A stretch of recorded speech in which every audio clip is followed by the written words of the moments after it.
Puebla fun fact. So Puebla has quite a significant population of blind people here in the city. I first noticed in big crowds because they would create a train. They'd put their hand on the person's shoulder in front of them, and the person in front of the line would navigate with their cane to get them through the crowd. I thought that was pretty efficient and considerate to the people around them, so that was pretty cool. But nobody here in Puebla could tell me why there's such a high population of blind people. It just became a curiosity to me. You know, it's cool. Puebla has a significant population of blind people. That's neat. Until one day, I was walking down the street and came across a blind man arguing with the street vendor. The street vendor had blocked the sidewalk with the things that she was selling, and more specifically blocked these grooves in the sidewalk.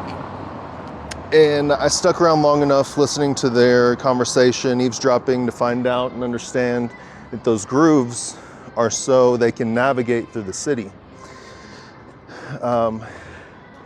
They can put their cane in the groove and follow it, and they know that they're walking down the middle of the sidewalk, not walking down the middle of the street. And so, something else that was interesting to me. And so it piqued my interest, and I looked into it, and there's actually a blind school, an institute here in Puebla that teaches them how to use their cane, how to navigate, how to use that in combination with the grooves in the street to move throughout the city, as well as, I'm sure, a whole bunch of other blind skills that we don't think about, that would never cross our minds. So then I was super interested, and it became like a mystery to me. What came first, the chicken or the egg? The blind people or the school or the infrastructure? And so I really started to look into it, and it turns out it was neither. Ricky Bobby was onto something. Blind baby Jesus came first. Let me tell you the story. So there was a Catholic miracle. Long time ago in the 1700s, a thief was robbing a Catholic church here in Mexico. And, you know, in Catholic churches there are statues. The crucifix, it'll have Jesus hanging on the cross. There might be a Mary, statue of Mary, maybe even a statue of baby Jesus in Mary's arms, something like that. Well, the thief was robbing the church, and as he was going about that, he started to hear a baby cry, a baby cause a fuss and throw a temper tantrum. And so the thief couldn't get baby Jesus to stop. Tried to bind its mouth, throw it in a bag. It got so bad to the thief that he felt like he was being judged by Jesus, that baby Jesus's eyes were watching him and judging him.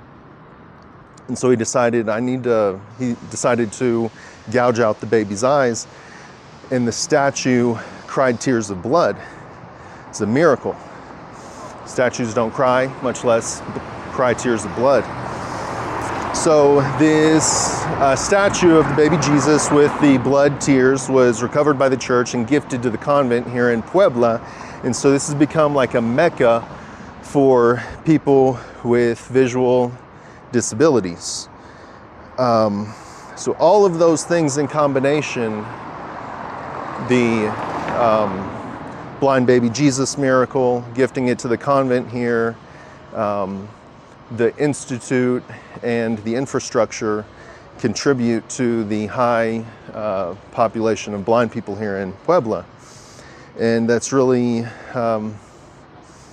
impressive to me, especially a city being willing to put so much work and effort and money and time investment into infrastructure for a minority disabled population to increase their quality of life. That's pretty badass. I don't think there's any other city in the world that has done something like this. I've never heard of it. So that's your fun fact for the day. See you next time.